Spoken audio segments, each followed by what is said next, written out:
So I got here, it was a little late, and your son, I could hear he was upstairs. I was downstairs. And he was upstairs, and I was like, wow, who is that snoring? He was like, that's my son. I was like, wow. I was like, is that normal? Is that common? He was like, yeah. So I was saying, you know, bro, he might want to. That was me. That was me. And it's so eye opening now when you see it on the other end. You know what I mean? So what all my friends was telling me, now I see it. Right. Because that was the first thing I noticed. Right. You know, it's like a freight train. Yeah.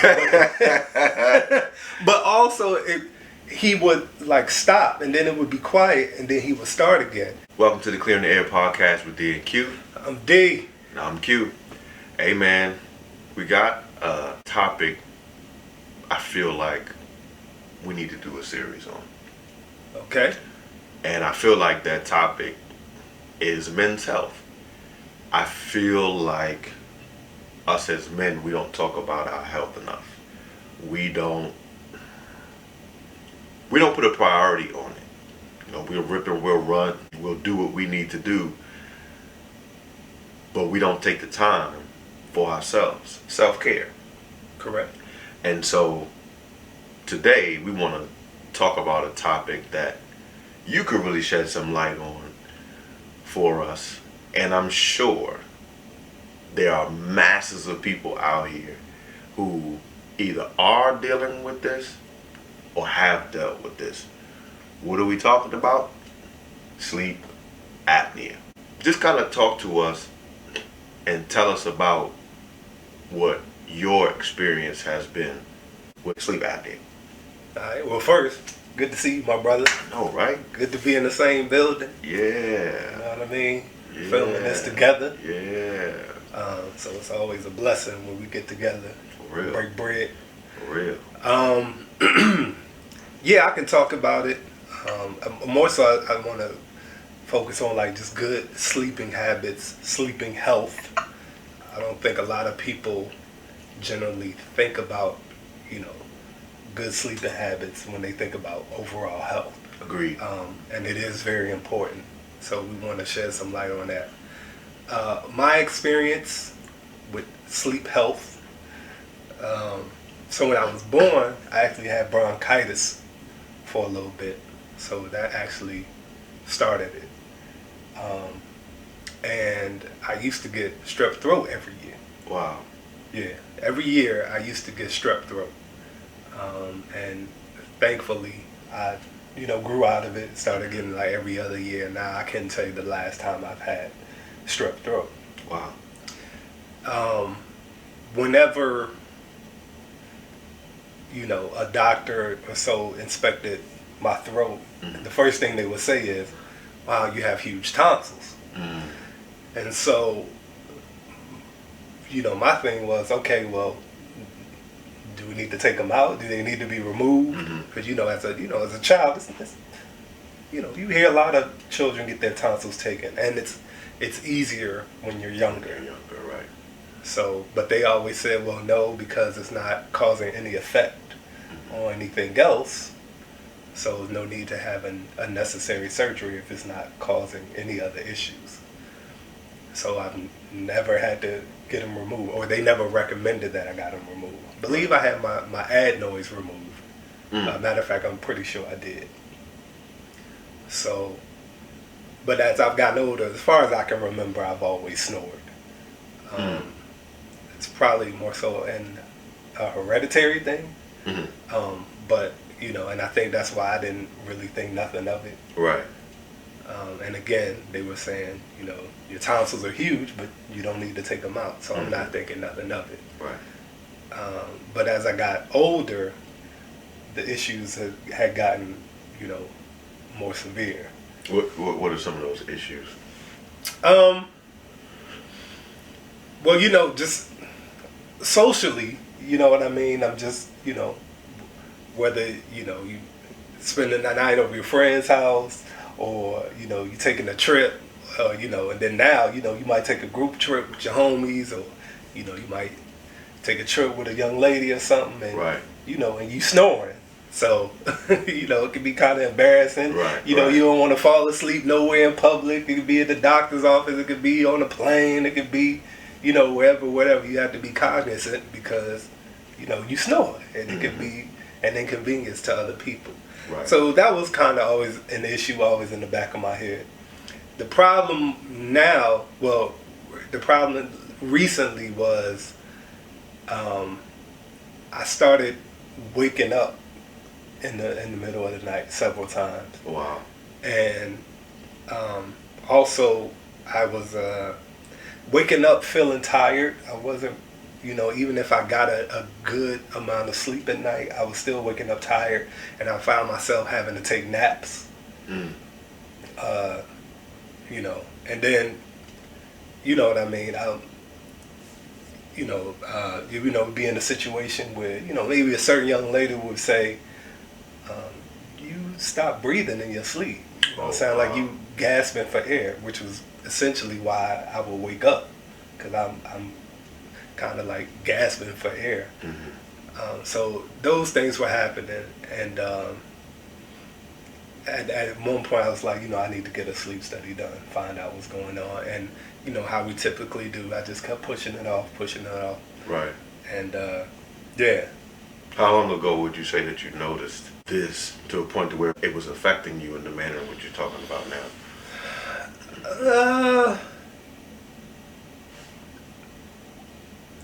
I would say,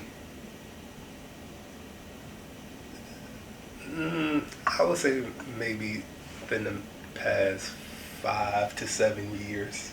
Wow. Okay. Yeah. Because when you're younger, you could just get up. You got that energy. You know what I mean? But when you get older, metabolism slow down, and I was always active, but I wasn't eating the best as well too. You know, and we'll talk about that later. Right. We'll talk about it later, but a lot of that has to deal with other factors. So yeah, that's when I started to really like notice it, and like I need to address this. Also, I want to say this. I talk about my boy down at ATL. Shout out my boy Rig. Me and him, we kind of grew up together. You know what I mean? We were very close in high school. I consider his parents my parents, vice versa. Take family trips. And I was between him and I was the one that always snored. He never snored. Wow. But when he moved to Atlanta, I don't know what happened, but I remember he came home one time. He was like, yo, I had to get a sleep study done. I was like, why? You don't snore. He was like, I don't know what it was, but when I moved to Atlanta, I just started snoring. I was like, really? So I don't know if it was the difference in air or the humidity. I'm not sure what it was, but he got it done. And he's a doctor. And so he begged and pleaded with me. He's like, D, you got to get it done. You got to get it done. You got to get it done.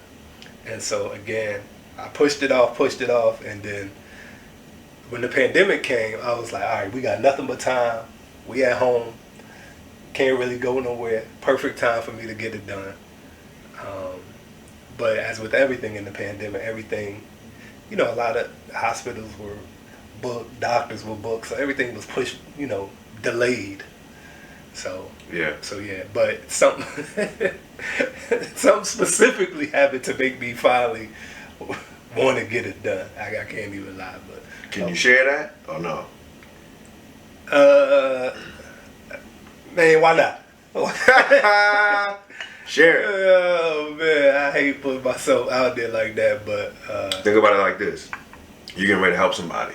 Yeah, I will. So this is the reason I'm doing it. It's the month where we kind of talking about ourselves, putting ourselves out there like that. Birthday month. Yeah. You know what I mean? Shout out to all the Leos out there, all the summer babies. Shout out to my guy, P. Ewing. He just celebrated a birthday, my favorite player of all time. I had to rep him today. But anyway, so here's what happened. And I'm going to give the abridged version. The PG-13 version. Wow. You stupid. Fellas, as with anything, a lot of times a woman can get us to do certain things, especially when, we're putting it off, delaying it, but need to get it done. So I had a situation. I had met this young lady,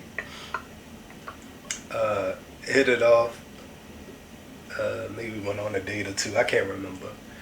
And so one night, I'll never forget, it was a Friday night. I was out. She was out. And she hit me. Was like, I'm trying to come through. Okay. Cool. Alright. So I get home. She hits me, say, I'm on the way. Alright. So we get home. She comes to my house. And when she gets there, now mind you, it's 2 in the morning. Maybe 2:30.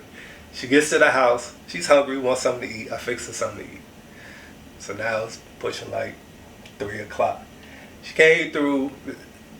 We had took a shot or two. I can't remember, but definitely took a shot or two. And so then by the time we finally got upstairs, I'm so ashamed to say this, bro. I fell asleep on her. Okay. I fell asleep. And you know, bro, we getting older now. Like, them hours it's adult hours. It's grown hours. And if we ain't, you know, let's get to that. And if we not, but anyways, no excuse. All I remember is hitting the bed and I woke up and it was morning time. Mm-hmm. So I fell asleep on her. I apologized profusely. But the crazy part was when I woke up, I rolled over and looked at her and she was wide awake. Like wide awake. So obviously I'm thinking, okay, she's obviously upset that I, you know, fell asleep on her. So, you know, I'm trying to make up for that. But she was like, it wasn't only that, it was mostly because of how I was sleeping. She said I was snoring, but then I stopped breathing in my sleep several times. And she thought, now mind you, this was our first time, so she was like, she was scared to fall asleep because she thought something might happen to me in my sleep. And so, so yeah, she brought it to my attention, and she like beelined it out of there. Once I got up, she beelined it out the crib.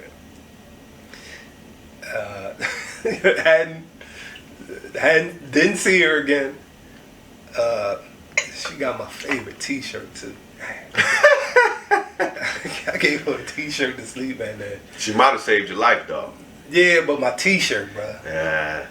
My T-shirt, 100% recyclable material, soft.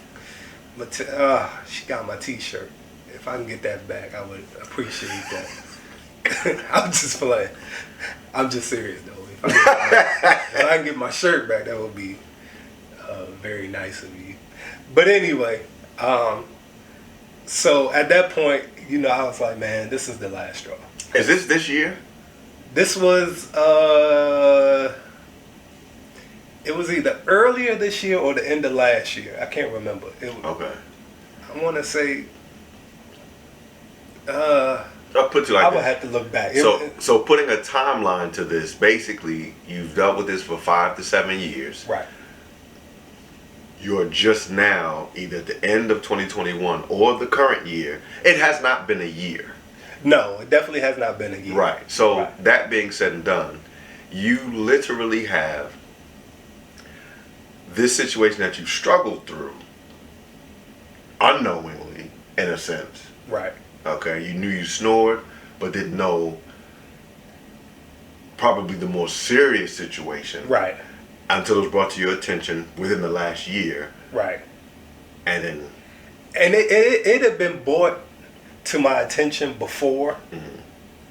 But I think because I never really seriously paid attention to it because, you know, I'm by myself. Right. You know what I mean? So, you know, it wasn't really affecting nobody. It was just kind of affecting me. Mm-hmm. But because I saw how it affected this young lady and the reaction she had to it, mm-hmm. you know, not only did I, quote unquote, fall asleep on her, but how I slept, she didn't get no sleep. Right. I mean, she was wide awake. And once I woke up, she got up out of Dodge. So that's when I was like, nah, I need to get this checked out. Gotcha. This is, it takes that one thing. So many people could tell us something and be like, yeah, I'm going to do it. But it might take that one incident to be like, oh, and that light bulb go off. Or a special person. Correct. Because like you mentioned, shout out to the women because, me being a married man, I noticed that there are things that I might say, oh no, it's okay. And then there's this urgency for me to take care of said thing. So shout out to the women who will cause us to take a look at our health, will cause us to take a look at whatever it is with a fine tooth comb. So it's been brought to your attention. Mm-hmm. What did you do? Because that's another thing. Things can be brought to our attention. Now it's what action do we take? Right. So talk to us about that. Okay, so the first thing was to find a sleep specialist that obviously went, that took my insurance. Right. So that was easy. My mom actually recommended me to her person, and right, and thankfully they accepted my insurance. Right. So second thing was be able to get an appointment because again, I think it's a good thing. A lot of people are taking their sleep health more seriously, but it was it was just tough getting in there. But got an appointment, and so went in there. Of course, first thing he did as soon as he looked in my mouth, pause. Your tonsils are big. I was like, yeah. He was like, okay, well, we're going to set you up for a sleep study. So, and, before the sleep study, you would actually stay overnight there. Right. In the actual facility. And I actually saw the bed, but you sleep in that bed, they hook you up to this machine, all these wires, and it monitors your sleep overnight. Mm-hmm.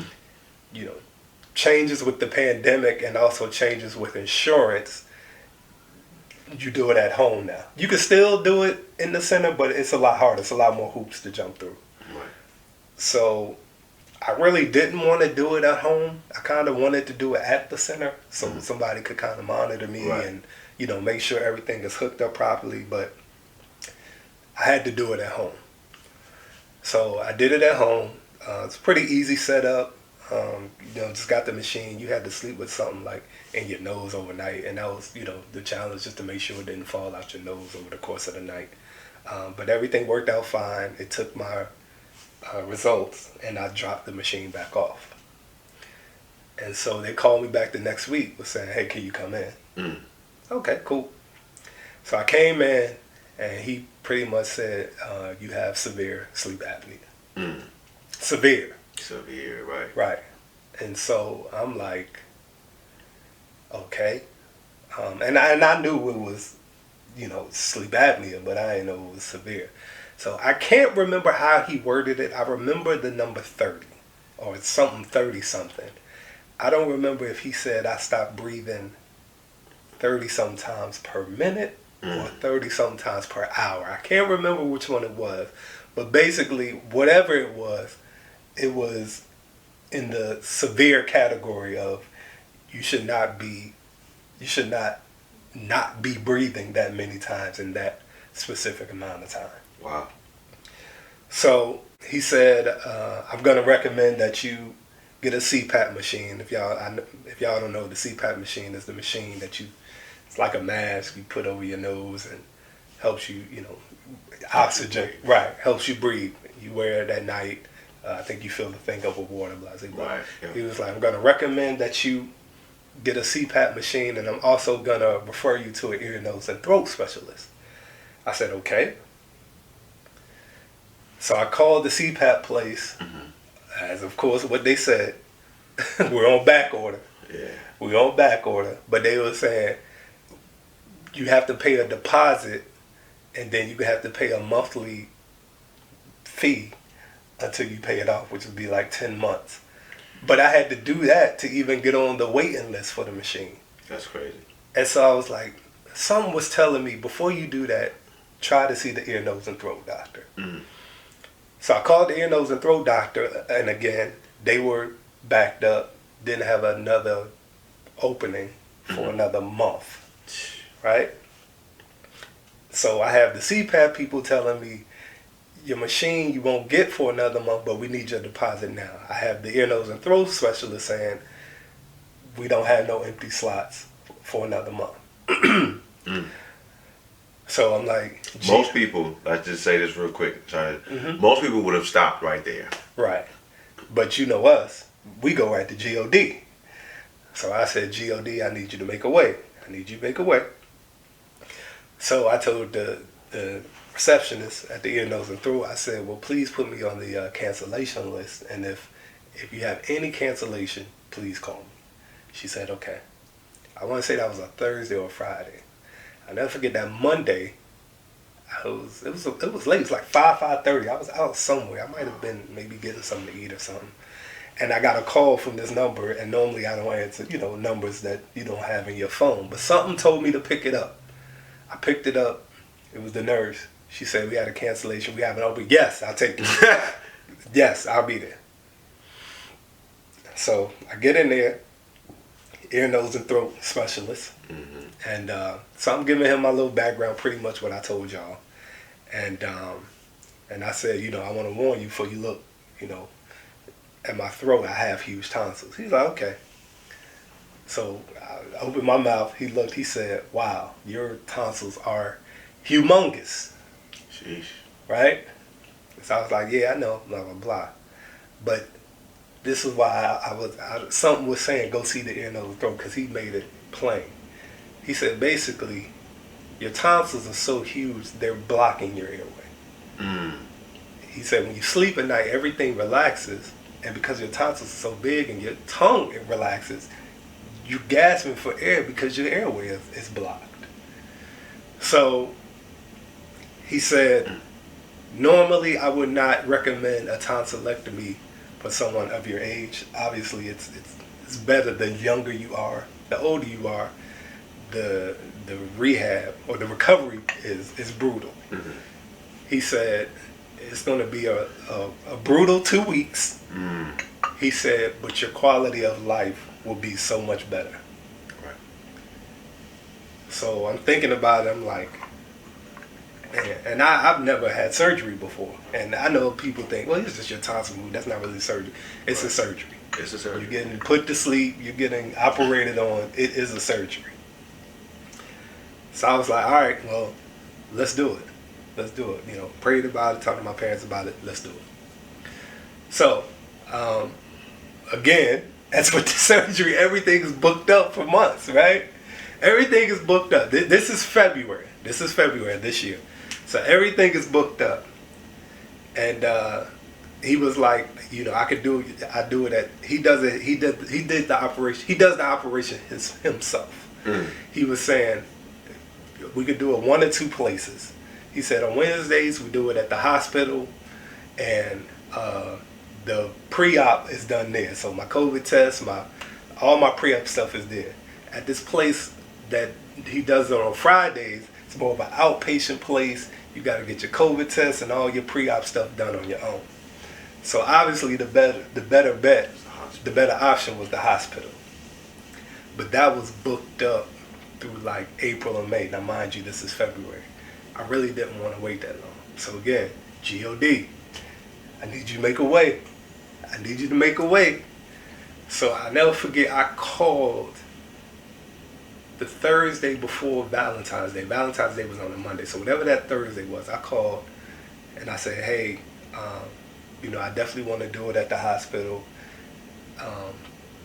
This Thursday, this Wednesday, the 16th would be great. But if you have any cancellations, let me know. She was like, we just had a cancellation for the 16th. She said, we just had a cancellation for Wednesday the 16th. You can come in Monday the 14th, get your pre-op done, your COVID test. I'm like, GOD, you too good to me, man. You too good to me. So GOD made a way again, right? That's twice in less than a month. GOD made a way. So the good thing was, I've got my surgery scheduled quickly. The bad thing, and now I had to get mentally prepared that I'm about to have this surgery. Yeah. So now I got to rush and do a lot of things, to prepare, because I'm going to be down and out for 2 weeks. Right. So I had to rush to do that. Did that over the course of that remainder week and weekend. Monday, took the pre-op. Everything was straight. COVID test came back negative. Wednesday, I had the surgery. The surgery was quick, 30, 45 minutes, put me under.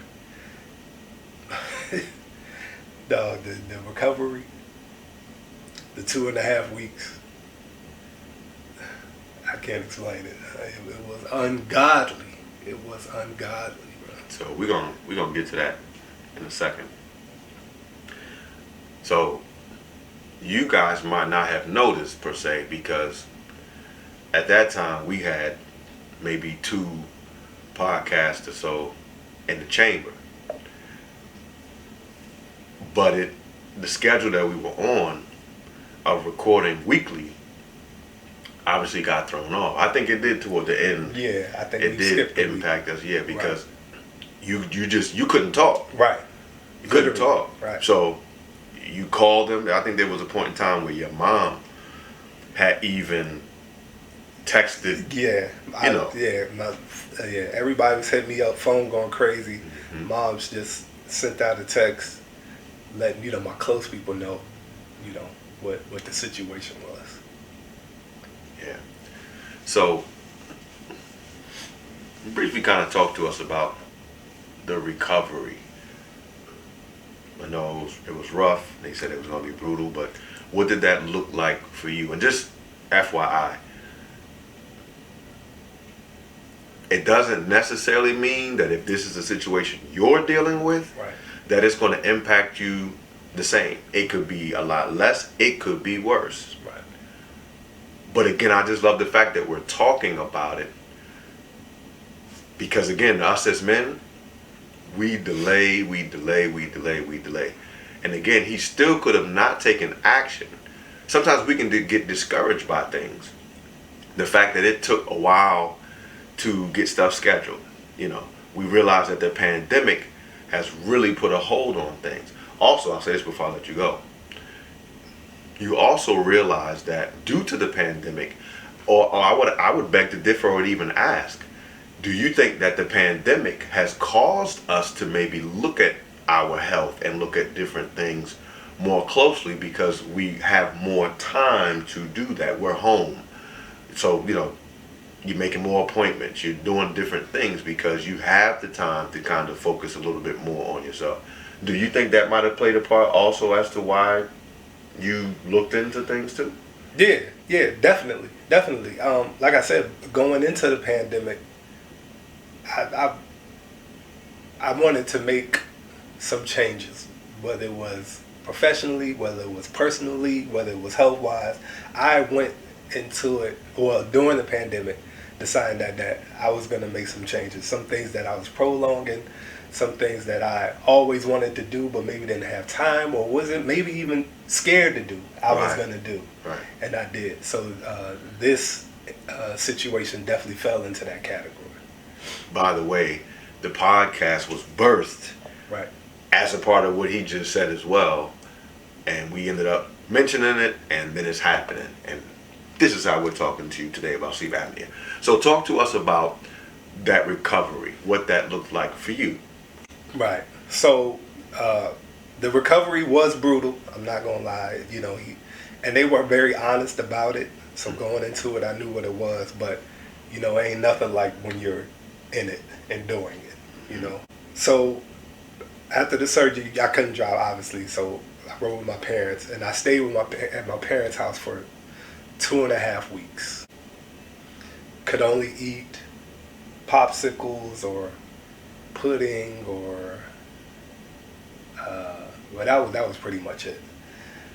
But the pain was so intense, bro. The pain was just so intense. So let me be up front. I lost 22 pounds in 2 weeks. Wow. Yeah, I lost 22 pounds in 2 weeks. And I'm the type, when I lose weight, like I have like very sharp like elbows and kneecaps and stuff. So when I lose weight, that's that stuff is accentuated, bro. Man, and I would, because I had to gargle every morning, I would literally see the weight in the mirror like just come off me daily. So that was something. I can see how people can get addicted to prescription drugs now.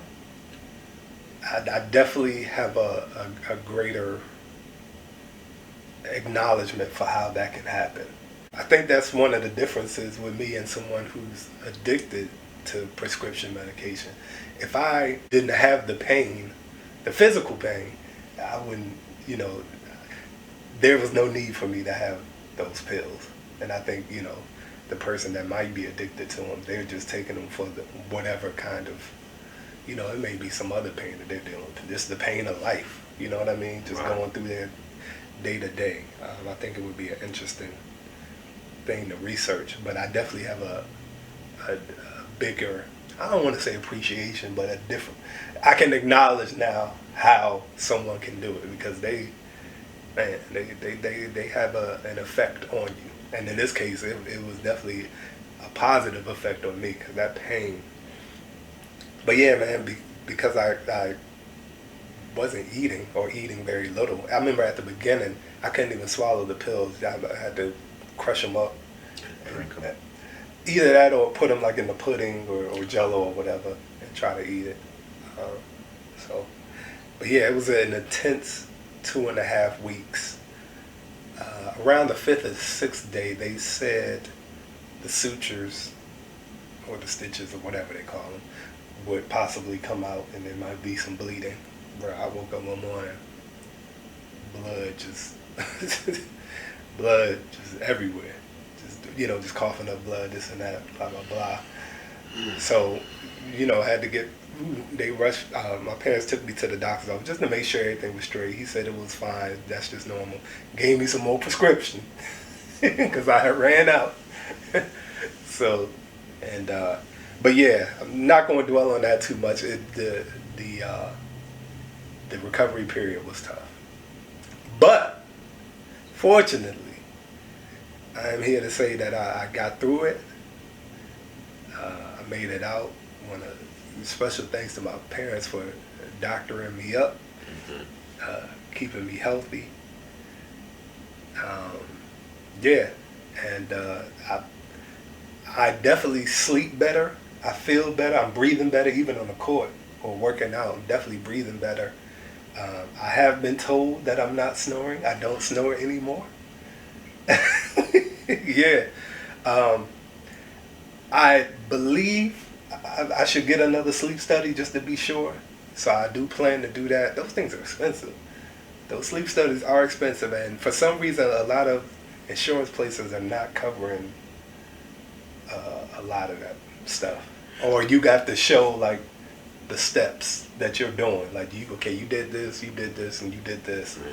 So, and I learned a lot about insurance, which is a whole nother. Yeah, that's a whole nother topic. And I was gonna say, just going back to when you were talking about even the prescription and the drugs, that's been a big thing. Like that some of these conversations are COVID related conversations. Like that is a big thing. We've seen a lot of people OD and pass away with drugs during COVID.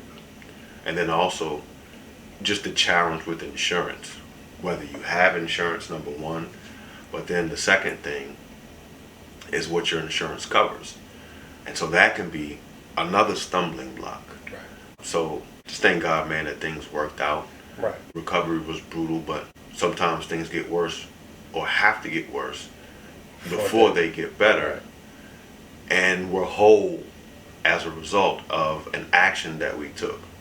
So, I want to say one thing he said that convinced me to do it. He said your quality of life would be much better. right. So it's like, do I sacrifice 2 weeks for the remainder of my life? Yeah. Yes. Yeah. And so I was glad I did it. And Now I wish I would have gotten it done sooner. Of course. Obviously, you know, the recovery would have been less brutal, but also like I could have been breathing better a long time ago. Long time ago. Yeah. Long time ago. Yeah. My dad's an MD, a doctor. If I was to ask him this question, he'd be able to riddle it off and kind of tell me. I'm at Google right now, and I feel like so that we can really kind of piece things together. What are tonsils, right? And it says the tonsils are lymph nodes in the back of the mouth and top of the throat. They help to filter, so the purpose, they help to filter out bacteria and other germs to prevent infection in the body. A bacterial or viral infection can cause tonsillitis. Right. Strep throat is a Correct. common cause. Correct. The infection may also be seen in other parts of the body. So that's really, when you talk about tonsillitis, tonsillitis is inflamed tonsils. Mm-hmm. You heard them say huge or humongous plenty of times. So I think it's important for us to know, we should know our bodies. And I feel like, come on, like I had to read this to be able to tell what tonsils are, what their purpose is, and how they can be impacted. I think the only thing, I don't know if I'd say I have a concern for, because obviously if they're taking out the tonsils, that must mean that it's a viable option. But if it helps to prevent bacteria, I'm wondering, What's gonna stop that now? yes, Right? So, and that's the question I had, because with tonsils, it's kind of confusing, because I'm like, okay, so well, what's their purpose? Their purpose is to, you know, block bacteria. You know what I'm saying? But I guess if they get infected or whatever, it can cause strep throat and tonsillitis, which is why I was getting strep throat yearly when I was younger, because my tonsils were so huge. And I'm like, but if you take them out, then what's gonna catch that bacteria and you know, things like that. So, but yeah, like it's common. It's common to have your tonsils removed. right, And what the doctor did tell me is that we're seeing it more now. We're seeing more adults now get that procedure done, which is a good thing. But I think that people are starting to take their sleep health more seriously. right. So that just makes me think. Talk to us about, because you came here so that we could do this episode, right? But it's a timely episode based off what you found when you got here. Talk to us about what you found. Right. So I got here, it was a little late, and your son, I could hear, he was upstairs. I was downstairs. He was upstairs, and I was like, wow, who was that snoring? He was like, that's my son. I was like, wow. I was like, is that normal? Is that common? He was like, yeah. So I was saying, bro, he might want to, that was me. That was me. And it's so eye-opening now when you see it on the other end. You know what I mean? So what all my friends was telling me, now I see it. Right. Because that was the first thing I noticed. Right. It's like a freight train. Yeah. But also, he would like stop, and then it would be quiet, and then he would start again. And then, like your daughter was saying, it never sounded the same. It sounded different. Yeah. So, like what was going on. So I mentioned something to you, but fortunately I had the opportunity to bring it up to him as well. And so he went and told me, certain things. He said he kind of wakes up gasping. So I just put it in his ear, gave him my testimony and how it's helped me. Right. And told him, obviously he's young. Wait, 17? 17. 17. So he's young, but just to put it on his radar and possibly have it checked out. Yeah. So we're gonna clear the air, y'all. I think what you just said, hopefully you look at this entire thing, but if you need to kind of understand it in a practical sense, he's kind of giving you that practical sense. He's someone who was impacted by it, got it taken care of. Obviously, when you're going through something, you don't know how it looks on the other side to other people. he was able to see that, or should we say hear that. So having heard it and me being able to kind of give some, you know, my experience of it, of what I see. I mean, there's times where, and you got to be careful because you can think things are a joke. Like I may have in the past recorded him and said, man, you sound like you're calling the hogs. But this is a health concern. And I think we need to look at things as such. So if you have been told you snore, if your children, your spouse snores, we may be saving the lives of those who are close to us.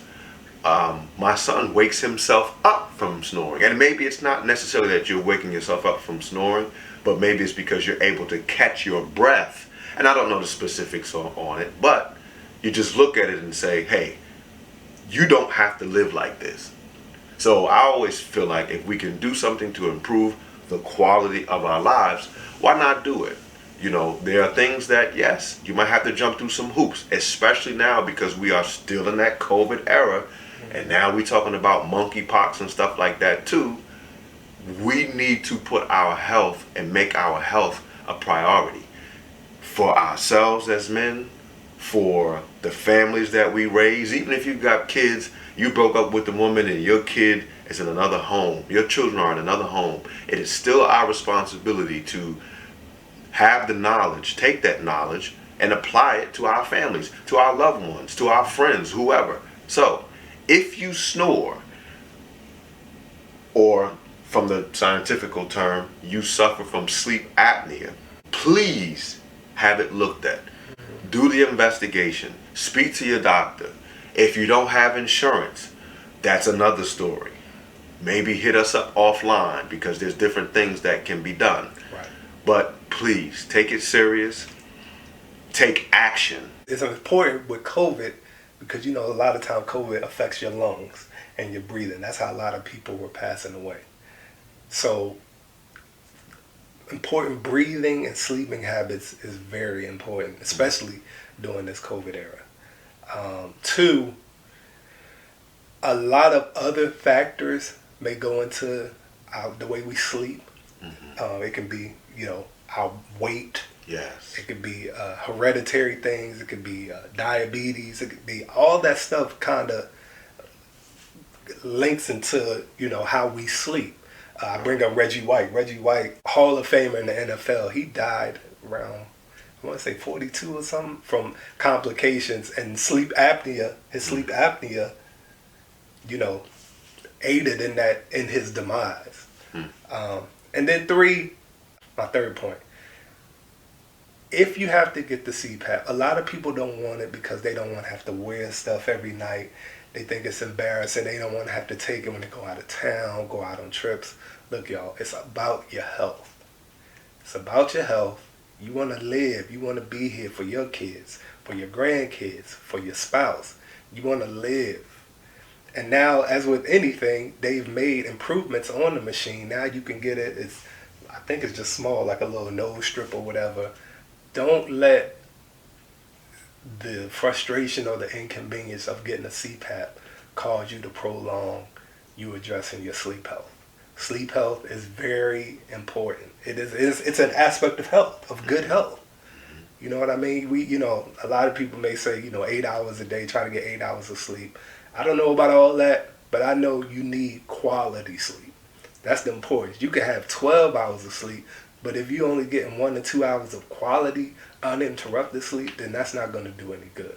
Yeah. So please check your sleep health. You need good sleeping habits so you can be here, so you can live. We want to live. I want to live. I want my brother right here to live. I want my family to live.